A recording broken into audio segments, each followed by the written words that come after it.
Hello guys, to use autoplay for Love Water, you just need to install the app and enable accessibility service. On Android 12 or lower, it's easier, but on Android 13 or higher, you need to do this. First, install the app, open, and select the language. So, go accessibility service, click on tap loop, even if it appears blocked.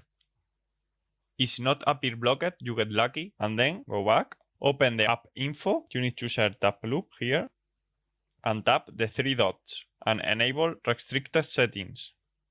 Now you come back to the app and now you will be able to enable accessibility service. You need to see the floating panel. Click here to minimize and accept all permissions. Permission over other apps. Optimize battery. Okay, so now you only need to games mode, Love Water, new profile like test, save, and go to the app.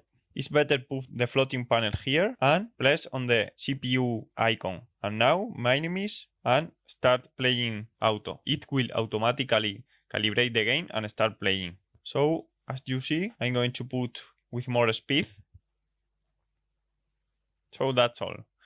And if you want to go to the next level, you just need to add a simple action sequence. Stop that, go to the app. Here, there are a sequence list. First, select the game. That is a normal actions list. First one, then another one, like first click test, second click coordinate. You can put delay between actions.